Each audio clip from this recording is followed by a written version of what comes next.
That cross changes people. Have you been changed by the cross?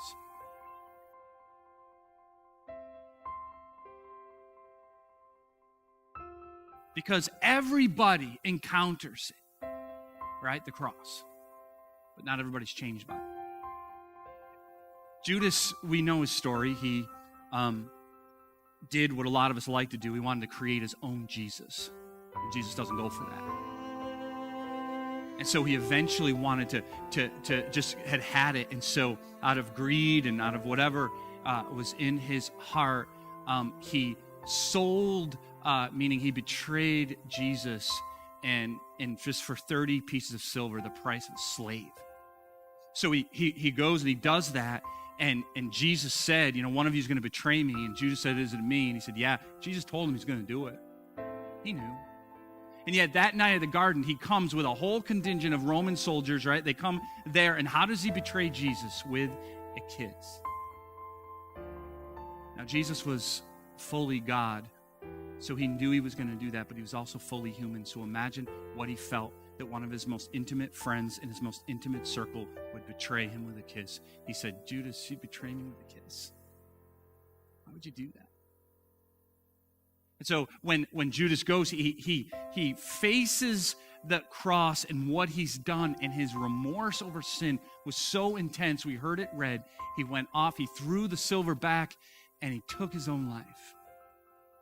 Right? The remorse over his sin was so great that he took his own life. Peter is so similar to Judas. We don't often think of this.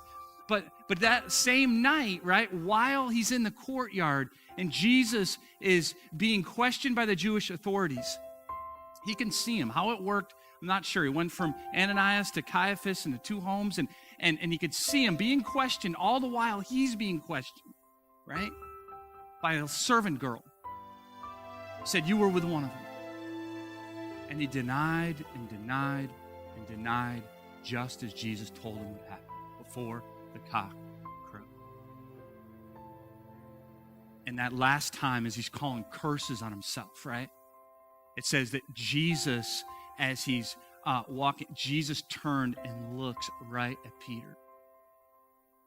See, Jesus was fully God. He knew he was going to do it, but he was also fully human. And so can you imagine the look Jesus had in his face as one of his most intimate friends denies him in that moment?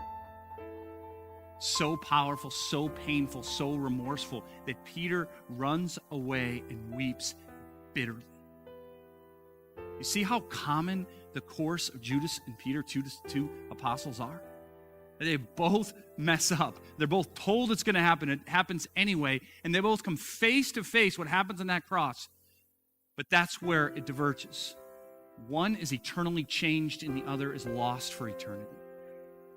Judas kills himself over the remorse. Peter, in that remorse, we don't know all that went through his mind and heart in those days as he waited. But eventually we know Jesus restored him. Jesus forgave him. Jesus showed him his great power of his love. He said, Peter, do you love me? Feed my lambs. So Judas was lost for eternity, but Peter was changed by the cross. Have you been changed by the cross?